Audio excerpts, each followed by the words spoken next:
peço que abram lá também em Atos capítulo 7. Efésios 5 e Atos 7. Nós iremos iniciar pela leitura em Atos. Então acompanhe, por gentileza, do versículo 30 ao versículo 40. Atos 7, 30 a 40.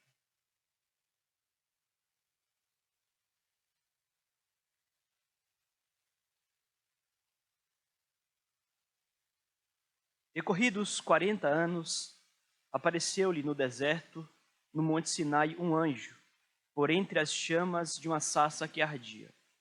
Moisés, porém, diante daquela visão, ficou maravilhado, e, aproximando-se para observar, ouviu-se a voz do Senhor: Eu sou o Deus dos teus pais, o Deus de Abraão, de Isaque e de Jacó. Moisés, tremendo de medo, não ousava contemplá-la. Disse-lhe o Senhor: Tira a sandália dos pés, porque o lugar em que estais é terra santa. Vi, com efeito, o sofrimento do meu povo no Egito, e ouvi o seu gemido, e desci para libertá-lo. Vem agora, e eu te enviarei ao Egito. A este Moisés, a quem negaram reconhecer, dizendo: Quem te constituiu a autoridade e juiz?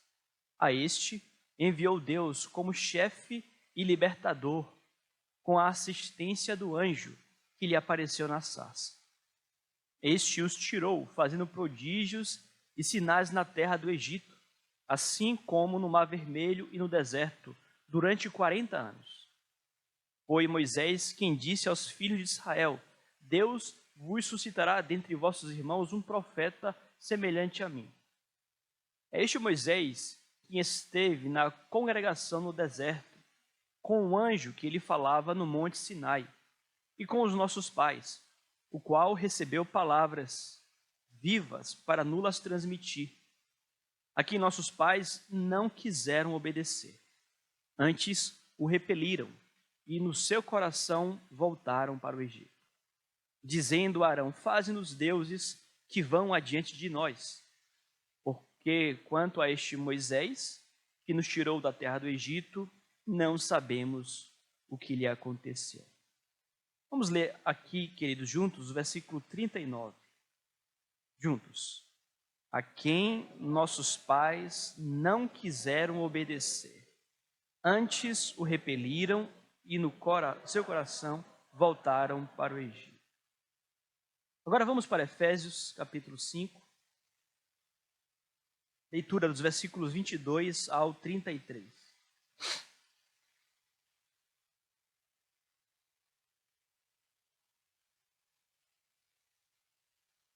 As mulheres sejam submissas ao seu próprio marido, como ao Senhor, porque o marido é o cabeça da mulher, como também Cristo é o cabeça da igreja, sendo este mesmo o Salvador do corpo. Como, porém, a igreja está sujeita a Cristo, assim também as mulheres sejam em tudo submissas ao seu marido.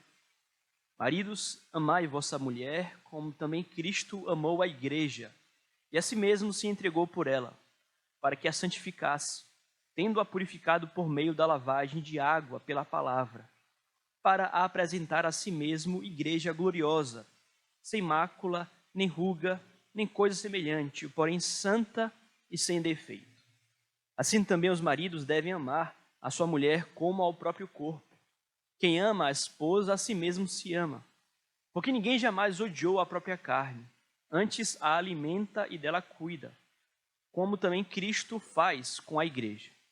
Porque somos membros do seu corpo. Eis porque deixará o homem a seu pai e a sua mãe, e se unirá à sua mulher, e se tornarão os dois uma só carne. Grande é este mistério, mas eu me refiro a Cristo e à igreja. Não obstante, vós, cada um de per si, também ame a própria esposa como a si mesmo, e a esposa respeite ao marido. Desde o Dia das Mães, temos aproveitado passagens em Efésios para meditarmos acerca dos nossos relacionamentos. Falamos sobre a importância dos filhos honrarem os seus pais, meditamos em 2 versículos no capítulo 4, onde vimos que a mentira e a ira possuem as patas do diabo e a falta de sinceridade e a ira, tanto a explosiva quanto aquela que se transforma em amargura, elas são poderosos instrumentos para a destruição de relacionamentos, o que afeta profundamente também as nossas próprias almas. Falava a ocasião que temos visto pessoas que estão com as suas almas aos cacos, tristes, amarguradas, justamente por questões que envolvem relações mal resolvidas, em decorrência de falta de sinceridade e da ira. Hoje pela manhã, nós lemos Ezequiel capítulo 34, quando Deus denunciou a razão pela qual o povo de Israel estava em profundo declínio espiritual. Naquela ocasião, Deus culpou os líderes, os pastores de Israel, pela derrocada espiritual que havia em meio ao seu povo. Os pastores de Israel não pastoreavam as ovelhas do Senhor. Eram pastores egoístas, pastores que estavam ali, de certa forma, tomando proveito do posto de liderança, e obviamente pastores aqui eu me refiro aos líderes religiosos do povo de Deus naquele período. E pastores que não apenas pastoreavam, líderes que não apenas faziam mau uso da liderança com fins egoístas, mas líderes também que eram omissos, não corrigiam, não cuidavam. E eu peguei esta imagem para aplicar à família e ao casamento para mostrar que, sem dúvidas, uma das principais razões, se não a principal, pela qual temos casamentos arruinados, é justamente pelo fato de termos em tais lares maus líderes, maus pastores. Me refiro, obviamente, ao papel que cumpre ao marido. Maridos que não lideram bem, sem dúvidas, são os principais culpados pelo grande número de divórcios e de casamentos arruinados que nós temos visto. Falei pela manhã sobre isso. Maridos que lideram mal, ou porque lideram de forma egoísta, porque não entendem completamente ou corretamente o que é liderança, ou são completamente omissos, negligentes, não cuidam dos seus filhos, não cuidam das suas esposas, não pastoreiam os seus lares, sem dúvidas. Este é o principal motivo pelo qual casamentos estão sendo arruinados. E aí, pela manhã, nós meditamos em 3 formas pelas quais os maridos devem exercer a liderança para o bem dos seus casamentos. Falamos que, em primeiro lugar, maridos devem liderar amando as suas esposas, falamos bastante sobre isso. Falamos que a principal marca do amor de Cristo para com a igreja foi o perdão. Ou seja, Cristo amou uma igreja imunda, me refiro aqui a homens e mulheres que não eram piedosos, obedientes, santos, pelo contrário. Homens e mulheres em profunda rebelião, mas foram perdoados, são perdoados, serão perdoados. Portanto, o amor do marido para com a mulher envolve a obrigação de um perdão absoluto. Homens precisam perdoar as suas esposas. Homens não podem tratar as suas esposas com amargura. Falei a ocasião, por exemplo, que o gelo, sem dúvidas, é um dos grandes destruidores de casamento. Maridos que não falam com suas esposas, ressentidos. Em segundo lugar, nós vimos que, além de amarmos as nossas esposas, e atrelamos aqui amor à liderança, tomando Cristo como exemplo maior de líder, nós falamos em segundo lugar que é papel do líder, papel do marido, liderar também cuidando da beleza da esposa. E aí tomamos aqui esses versículos quando Paulo diz que Cristo amou a igreja santificando-a, purificando-a pela lavagem da água, pela palavra. Cristo deu um banho nos crentes imundos, imersos em pecados. Cristo prepara uma noiva belíssima. Cristo tendo santificado. Cristo se preocupa com o fato de estarmos ainda presos em alguns pecados. Da mesma forma, pastores de lares, maridos, devem amar purificando suas esposas. Devem amar corrigindo, repreendendo. Quem ama corrige, quem ama repreende. Falamos sobre isso. E falamos que a beleza que deve preocupar o marido não é a beleza externa, essa é a que menos importa. A beleza que mais importa é aquela interna. E citamos aqui 2 Coríntios 4,16, quando Paulo disse que o nosso homem exterior se corrompe. Nós ficamos mais velhos, ficamos mais feios, isso é inevitável. Mas para o crente, o homem interior se renova dia após dia, internamente ficamos mais bonitos. E é isso que importa. O homem em sua casa, ele deve pastorear e cuidar da sua esposa, limpando-a, santificando-a. Como? É banho por meio de palavra, os meios de graça, a oração. E quantos maridos, falamos sobre isso, estão a murmurar contra as suas esposas e reclamam do procedimento delas, mas não movem uma palha. Não oram com suas esposas, não leem com suas esposas. Veja, a liderança reclama este tipo de cuidado. E em terceiro e último lugar, nós vimos que a liderança do marido envolve também um cuidado com todas as necessidades que uma mulher tem. Envolve a questão física. Cristo diz aqui, inclusive, que o marido deve alimentar a sua esposa. É por essa razão que os maridos devem ser os provedores do lar. As mulheres podem ajudar e devem, com certeza, mas a obrigatoriedade, a responsabilidade de prover o pão é do homem. Falamos à ocasião que o marido tem que cuidar das necessidades de ordem emocionais da mulher, tem que dar carinho. O casamento reclama essas coisas, são responsabilidades. Então vimos que, sem dúvidas, falta disto em muitos lares e, portanto, nós precisamos trocar as reclamações por mais amor. Esta noite nós iremos falar sobre o papel das mulheres. Eu fiz questão de enfatizar que devemos cobrar mais os líderes do que os liderados. Mas isso não significa dizer que os liderados também não possuem as suas responsabilidades. Conquanto temos aqui colocado bastante responsabilidade sobre os ombros dos homens, é importante que se diga que mulheres também podem contribuir para a ruína de um casamento. E, dessa feita, a leitura que nós fizemos foi em Atos capítulo 7.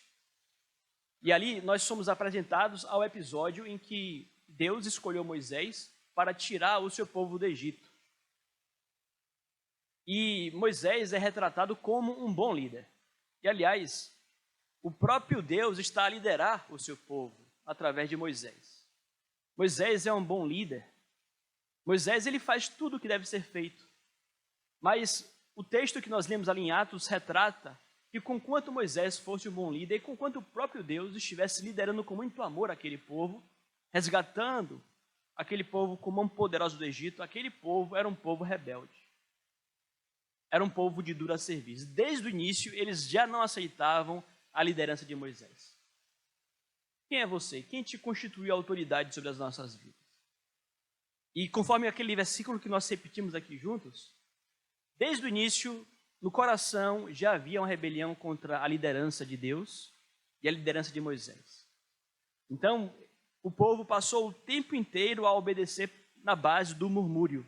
Já havia uma rebelião, já falamos sobre isso, e nas portas da terra prometida, o povo então decidiu rebelar-se de vez e não entrar na terra que Deus havia prometido para eles. Qual é o ponto aqui?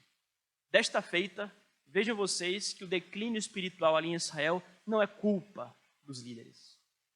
Naquele contexto, a derrocada espiritual daquele povo, daquela geração, se dava ao fato de que tínhamos ali um povo que não aceitava a liderança do próprio Deus sobre ele. E nós temos visto que casamento envolve tanto as responsabilidades dos líderes, quanto dos liderados também. E se não houver o respeito, em especial por parte da mulher, o casamento rui, o casamento cai. Então, em tempos onde há tanto feminismo à nossa volta, sem dúvidas, infelizmente, isso tem sido motivo de muitos divórcios. Mulheres que se propõem a realmente enfrentar o marido. E aí, que aqui estamos a refletir nas responsabilidades próprias a elas, Paulo, ele entende que este é um grande problema. Digo Paulo porque quando Paulo se propõe a falar de casamento, com respeito ao marido, a palavra-chave é amor. A coisa mais importante, de tantas preocupações que o homem deve ter, é o amor. Mas se precisássemos resumir aquilo que é mais importante com respeito ao papel da mulher, a palavra seria submissão. A palavra que resume aquela que seria a responsabilidade maior da mulher em seu casamento é submissão. Não havendo submissão, o casamento pode ruir. É isso que a Bíblia vai nos ensinar. Então, nesta noite, eu quero rapidamente refletir com os irmãos com base em 3 perguntas que serão respondidas. A primeira delas é a seguinte: por que as esposas precisam ser submissas a seus maridos para o bem dos seus casamentos?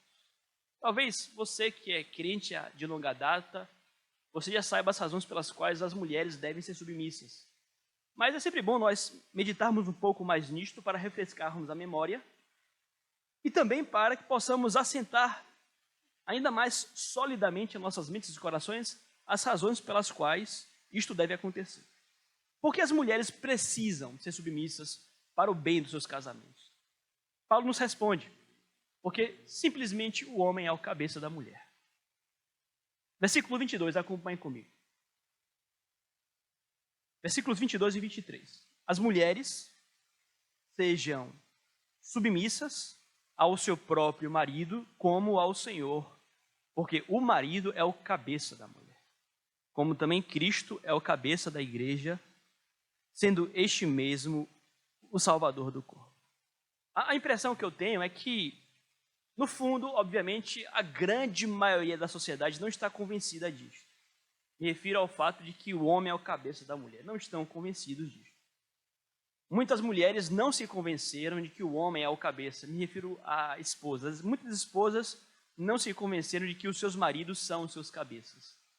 Mas se não houve até então o convencimento, o nosso propósito aqui de início, nesta mensagem, é convencê-los, à luz da palavra de Deus, de que o marido é o cabeça da mulher. Este é o modelo bíblico de família. E por cabeça fica claro aqui que no modelo bíblico de Deus, o homem é líder no lar.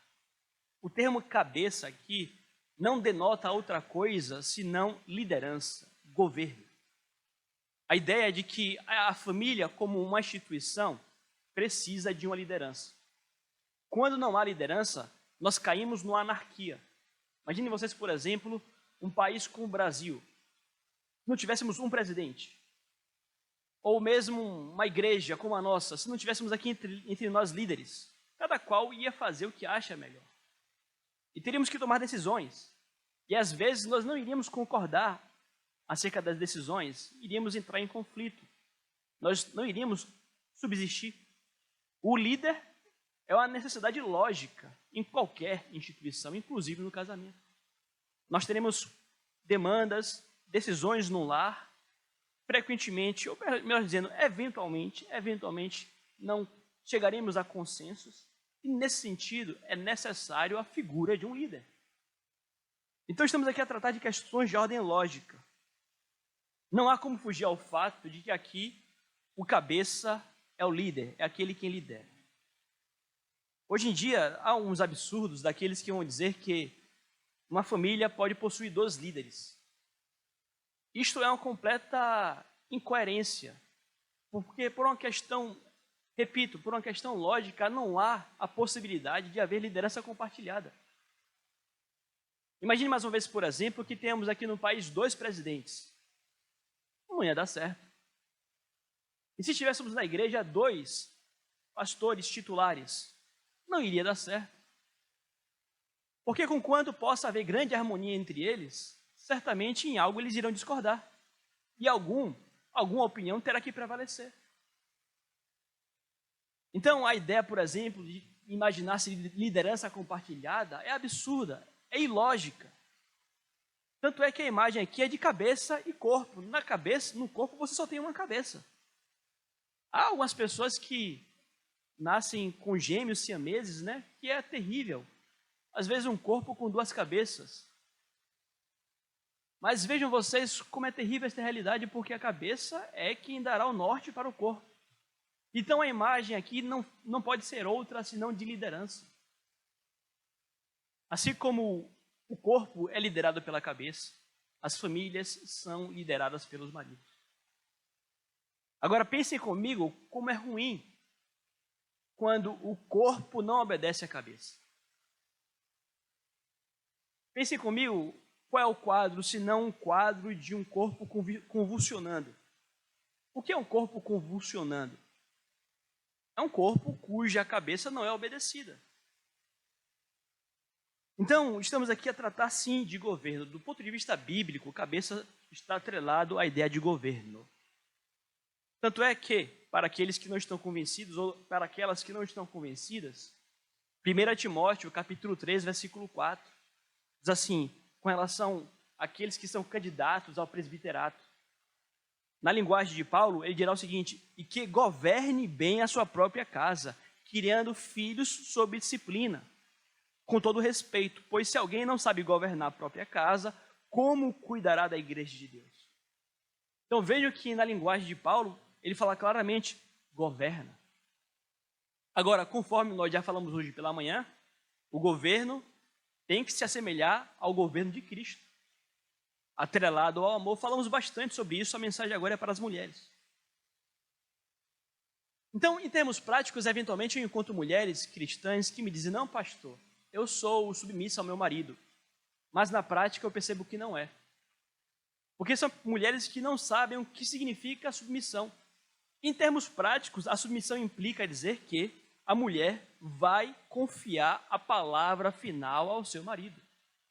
A mulher que diz que é submissa ao seu marido, mas na condição de que ele concorde com ela, não é submissa. Ah, eu sou submissa ao meu marido, mas quando ele concorda comigo. Não é submissão isso. A submissão, por definição, acontece única e exclusivamente, justamente quando não há concordância. A mulher, a esposa, conversou com o marido sobre um assunto, conversaram bastante. Muitas conversas, e é assim que tem que ser mesmo. Mas se depois de tantas conversas eles permanecem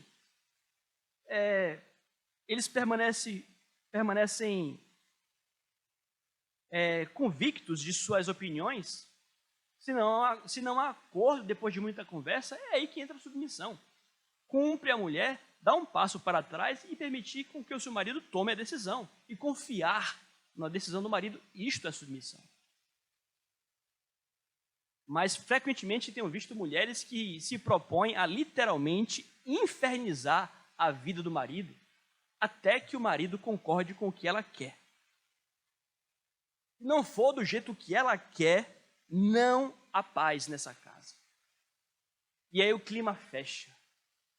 E aí como é que eu diria? Isso se reflete na cozinha, nas tarefas de casa, nas saídas de casa também. E é preciso dizer que, em hipótese alguma, esta mulher, por mais que diga-se cristã e diga-se submissa, essa mulher não sabe o que é ser submissa. O reverendo Augusto de Nicodemos, comentando essa passagem, ele dirá o seguinte, a esposa, faz estas coisas sabendo que Deus colocou nas mãos de seu marido a autoridade final para decidir quando não é possível chegar a um acordo.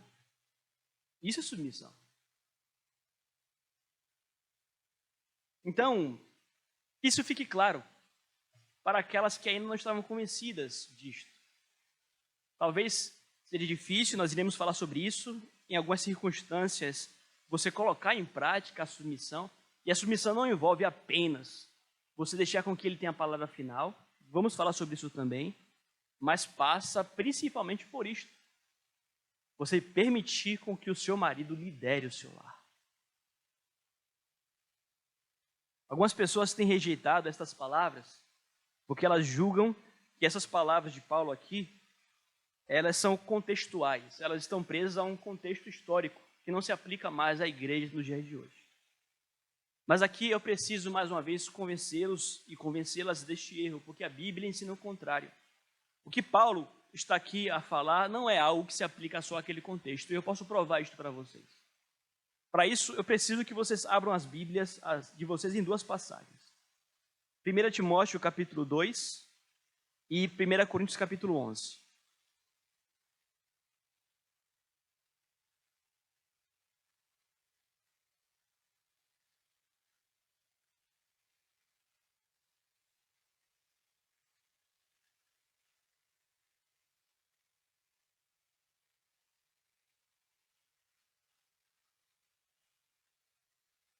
1 Timóteo 2, versículos 13 e 14.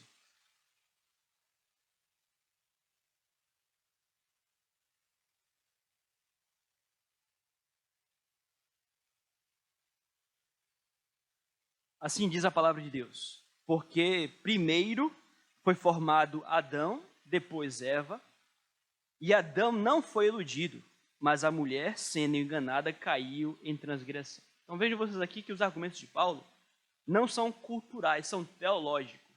Paulo aqui aponta para a antropologia bíblica. Quem foi que Deus criou primeiro, o homem ou a mulher? O homem. E quem foi que caiu em pecado primeiro, o homem ou a mulher? A mulher. Então vejam que os argumentos de Paulo não são contextuais, culturais, mas são teológicos. Vamos agora a 1 Coríntios 11, versículos 8 e 9.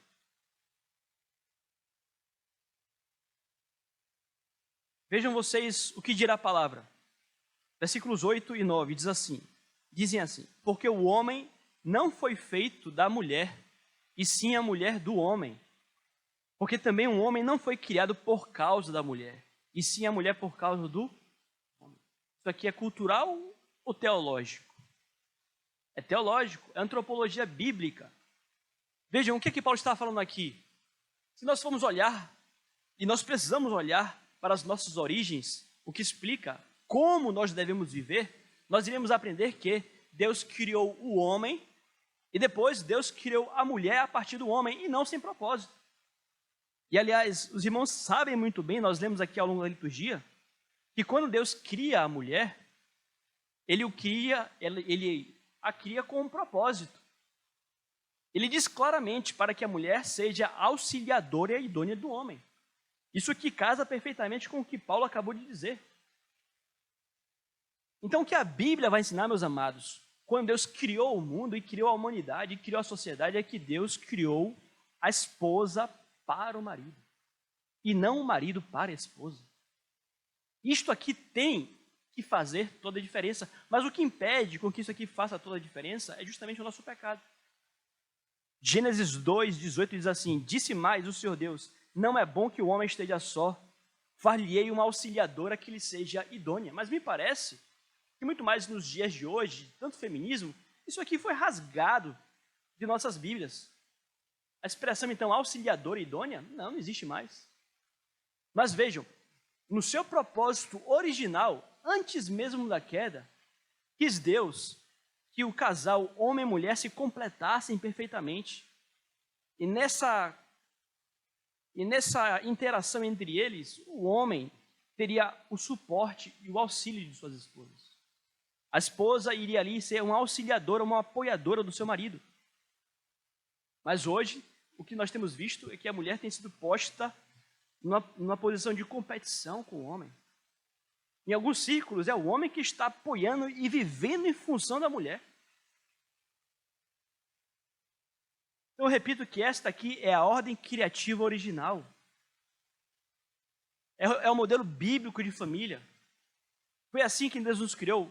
Reparem vocês que Deus criou todos os seres a partir do pó da terra. Nós lemos aqui em Gênesis, quando Deus trouxe os animais para Adão, diz lá claramente que até os animais foram criados do pó da terra. O único ser vivente que não foi criado a partir do pó da terra foi a mulher. E a mulher foi criada a partir do quê? Do próprio homem. E veio depois, e não sem razão, justamente porque Deus quis, desde o princípio, estabelecer uma ordem. Justamente para que as famílias não ruíssem em meio a competições. E a mulher, até então, no contexto em que não havia pecado, ela estava plena e feliz em seu papel de auxiliadora. Feliz da vida, glorificando a Deus. Hoje eu já conversei com algumas mulheres que colocam esse papel como se fosse algo ruim da parte de Deus. Ah, quer dizer que é isso que Deus quer de mim, que eu seja uma auxiliadora? Sim.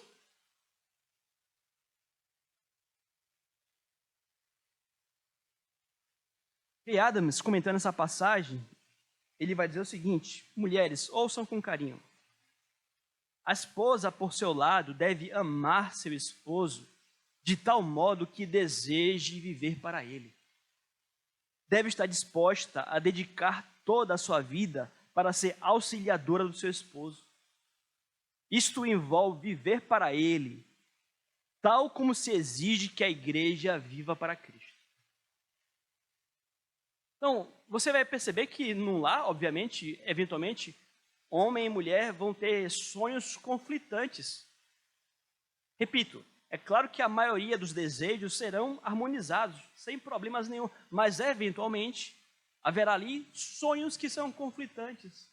A mulher quer viajar e ela quer ser médica na Amazônia. O homem quer ser engenheiro em Salvador.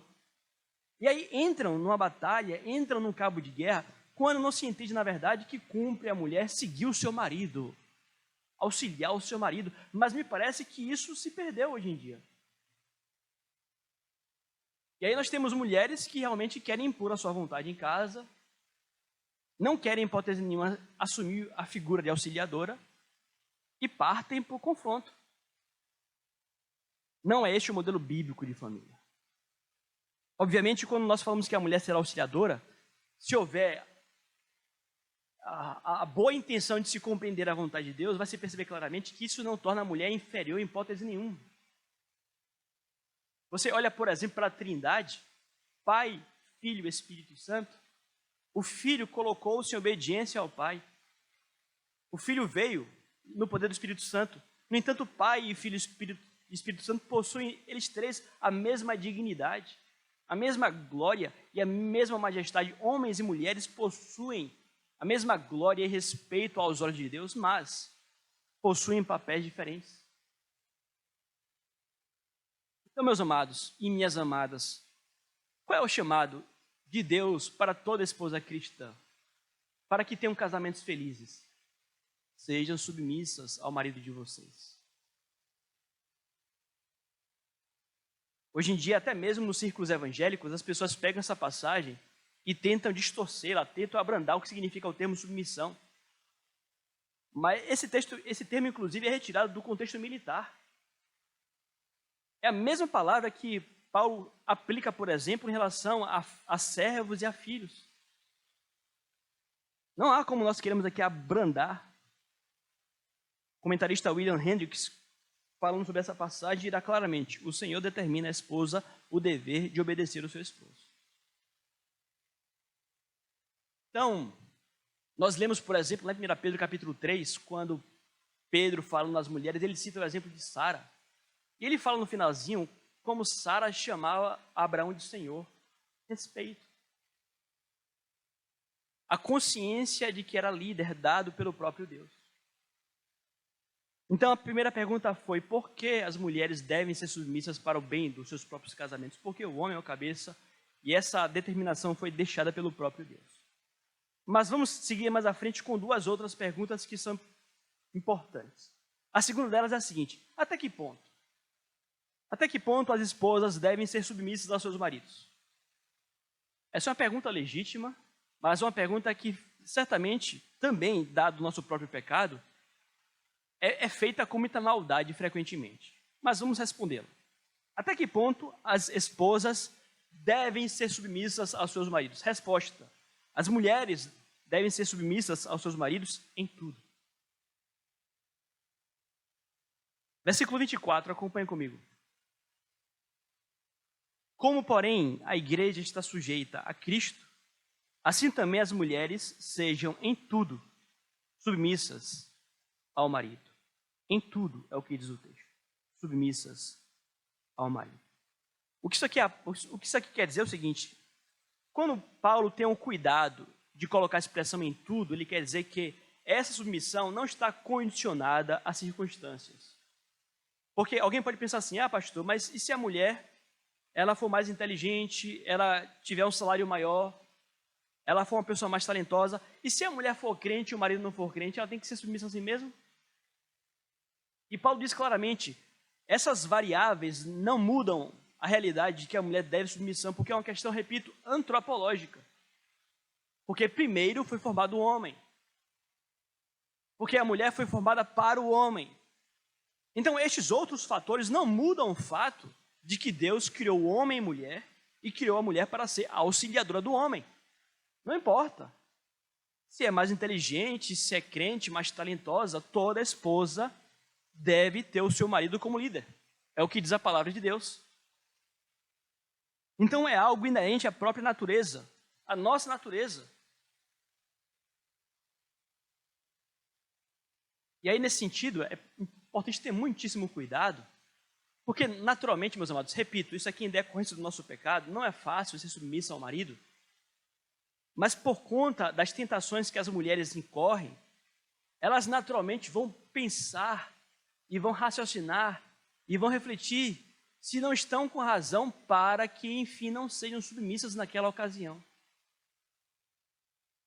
O que eu quero dizer é que, porque nós somos pecadores, frequentemente as mulheres vão raciocinar e vão pensar, ora, será que este aqui não é o caso em que eu não devo submissão ao meu marido?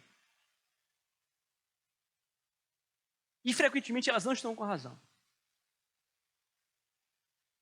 Falei um pouco sobre isso quando eu falava aqui sobre o dever dos filhos honrarem os seus pais. Eu falei aqui a ocasião que a obediência do filho ao pai, obviamente, não é uma obediência cega e absoluta. Há uma única cláusula de exceção. Se o pai estiver induzindo o filho ao pecado, o filho não deve obedecer ao pai. A mesma coisa se aplica aqui à mulher. Se o marido vai induzir a mulher ao pecado, essa é a única cláusula de exceção em que não se deve obedecer. Mas, frequentemente, os filhos podem achar que a situação deles se enquadra nisto, ou seja, que não deveriam obedecer os seus pais, porque os seus pais estão agindo com injustiça. Mas eles não estão em posição para julgar isto. Então, qual é o ponto aqui? Muito cuidado antes de você tomar a decisão de que você não deve obedecer. Porque você é pecador, seu coração te engana. Você que é mulher, saiba você, nós vamos falar mais sobre isso, você será tentada a não obedecer, a não ser submissa, você vai raciocinar e você vai se convencer de que não deve obediência. Que aquele ali é um limite, na verdade, é o seu coração te enganando e você pecando contra Deus e prejudicando o seu casamento. A questão é tão séria, meus amados, que quando Pedro escreve, ele fala em relação a mulheres que estão casadas com homens que não obedecem à palavra de Deus. E mesmo nessa situação de homens que não obedecem à palavra de Deus, Pedro dirá o seguinte, 1 Pedro capítulo 3, versículo 1. Mulheres, sede vós igualmente submissas ao vosso próprio marido, para que se ele ainda não obedece à palavra, seja ganho sem palavra alguma por meio do procedimento de sua esposa. Veja, não é um contexto aqui em que o marido está obrigando a mulher a pecar. É o marido que está pecando. Então, se não é um contexto em que o marido está obrigando a mulher a pecar, a mulher deve obediência, mesmo estando ele em pecado. É um ímpio, não conhece a Deus, não tem temor ao Senhor, mas é o marido. É a norma bíblica.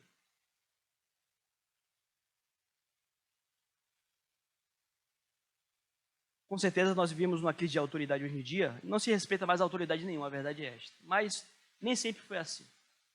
Você faz a leitura depois faça essa leitura em sua casa. Atos capítulo 23. Paulo está diante do Sinédrio. E ali Ananias é o sumo sacerdote. Ananias mandam com que os soldados dêem um tapa na boca de Paulo durante a sessão. E Paulo responde, depois de levar um tapa na boca, chamando Ananias, o sumo sacerdote, de parede branqueada. E na mesma hora Paulo é repreendido. E dizem a Paulo que aquele homem ali era o sumo sacerdote. Paulo volta atrás. Respondeu Paulo, não sabia, irmãos, que ele era o sumo sacerdote, porque está escrito, não falarás mal de uma autoridade do teu povo. Paulo foi injustiçado, levou um bofetão de graça.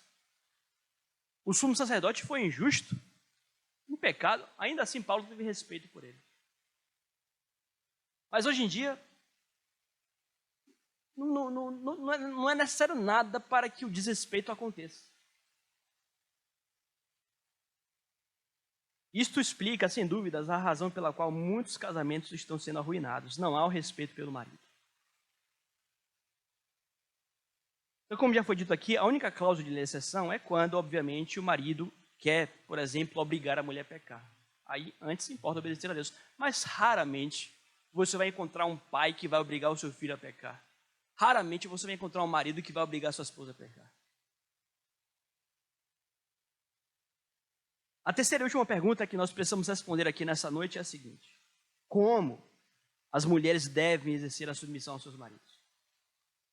Nós vimos os motivos, o porquê ela deve submissão. Nós vimos aqui até quando ela deve submissão em tudo.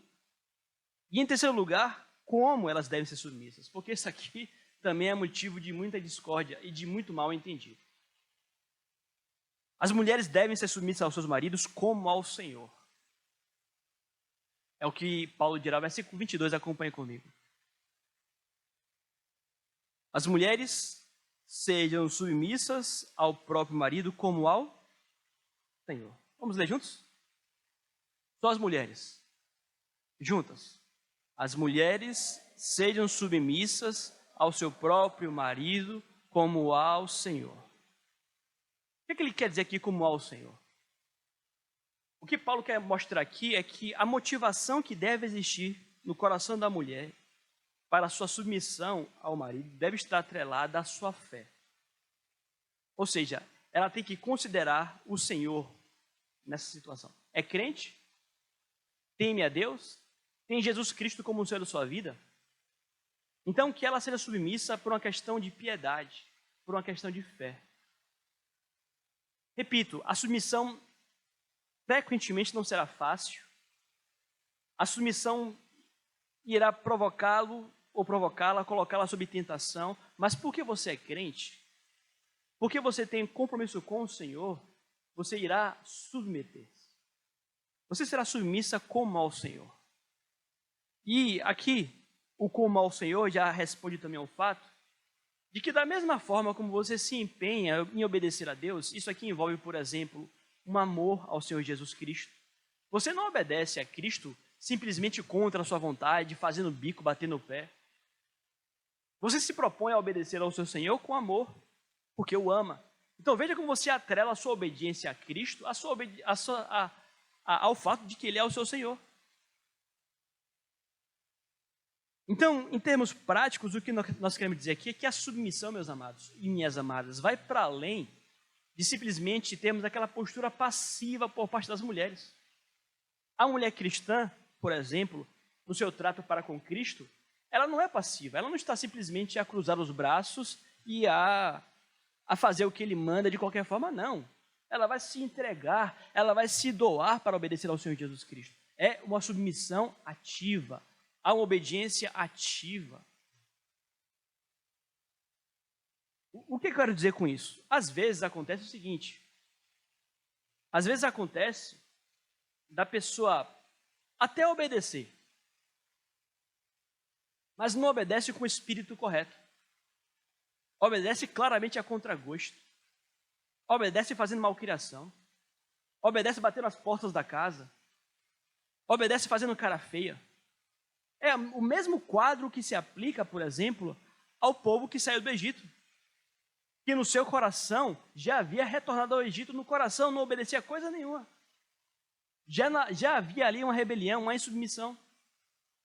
Então o ponto aqui é, olha, não se trata aqui de mera subserviência, não se trata aqui de mera postura passiva, não. A ideia aqui é de que há uma relação entre ser auxiliadora e ser submissa.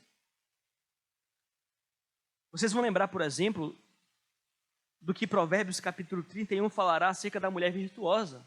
A mulher virtuosa, por exemplo, ela é altamente ativa. Ela é uma mulher multitalentosa. Ela é comparada a um navio mercante, ela faz negócios, ela cuida da casa, ela faz roupa para os seus filhos. Não é uma mulher parada que simplesmente baixa a cabeça e diz sim e tal. Não, é uma mulher que participa das decisões, que conversa, que dá o seu ponto de vista. Mas vejam como esta postura dela, ativa de auxiliadora, está em harmonia com o fato de que ela é submissa ao marido. Versículos 10 e 12 de Provérbios 31. A mulher virtuosa, quem achará? O seu valor excede o de finas joias, o coração do seu marido confia nela. e não haverá falta de ganho. Ela lhe faz bem e não mal todos os dias da sua vida. É virtuosa, é ativa, é multitalentosa, é útil, é uma auxiliadora idônea, não faz mal ao seu marido, lhe é submissa. Este é o quadro que Deus planejou para a família. Um homem que lidera em amor e uma mulher que auxilia o seu marido nesta liderança. Esta é a ordem criativa original, mas isso não tem sido respeitado. Eu quero concluir explicando a razão pela qual isso tem sido motivo de tanta resistência, em especial por parte das próprias mulheres. Gênesis 3, abra sua Bíblia, por favor.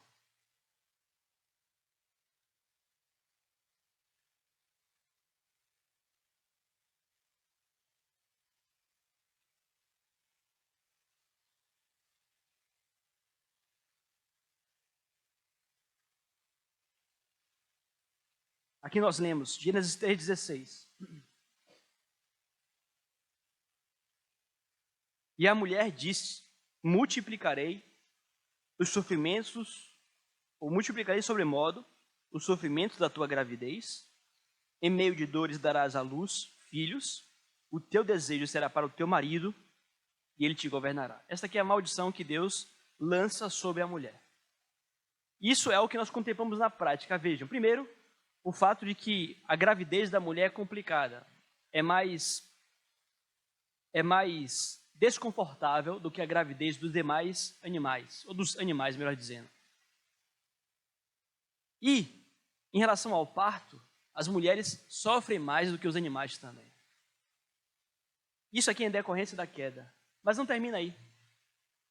Quando você observa o final, o Senhor dirá: o teu desejo será para teu marido e ele te governará. O que será que Moisés quer dizer com isto aqui? O teu desejo será para o teu marido e ele te governará. O termo desejo aqui, ele só aparece mais uma vez aqui em Gênesis, no capítulo 4, quando Deus refere-se a Caim no versículo 7. Acompanhe comigo. Gênesis 4, 7. Diz assim: se procederes bem, não é certo que serás aceito? Se todavia procederes mal, eis que o pecado jaz à porta, o seu desejo será contra ti, mas cumpre a ti dominá-lo. O reverendo Heber, fazendo uma exegese dessa passagem, dirá que, como maldição lançada sobre Eva, a mulher doravante não iria mais sujeitar-se ao marido de bom grado. Se antes da queda e do pecado, Eva era uma auxiliadora e uma feliz auxiliadora de Adão, agora Eva iria, na verdade, desejar liderar Adão. E é próprio, como resultado da queda, que hoje as mulheres desejem a liderança. Mas a palavra diz: ele te governará. Ou seja, aquilo que seria algo harmonioso agora vai ser algo conflitante. Portanto, há tanta dificuldade nessa questão de que mulheres aceitem que os seus maridos liderem os seus lares. O que eu quero dizer é que, se de manhã nós apontamos a falta de amor como uma armadilha para os homens, algo que requer uma vigilância maior por parte dos homens, por parte das mulheres, elas precisam ter cuidado contra este pecado aqui. Contra o desejo de tomar a liderança, porque elas irão querer. No fundo, a verdade, nós sabemos disso, que boa parte das mulheres, em especial, obviamente, aquelas que não conhecem a Deus, elas desejam ter o homem na palma da mão. Isto é fruto do pecado, é consequência da queda. E se isso não for corrigido, se não houver uma luta constante, se não houver santificação desse processo, nós teremos conflitos, teremos brigas em casa. Então, é bom quando nós retornamos aos princípios bíblicos, que são simples, que são claros, mas que fazem toda a diferença em nossos lares. Sem dúvidas, uma das razões pelas quais a sociedade tem tido tantos casamentos arruinados é o nosso secularismo. A sociedade decidiu afastar-se da Bíblia. A sociedade decidiu rejeitar os princípios bíblicos para o casamento. Se não há submissão, o casamento vira um inferno. Então, que Deus nos ajude, meus amados. Aqui temos lares harmoniosos, de maridos que amam as suas mulheres e de mulheres que sejam submissas aos seus maridos.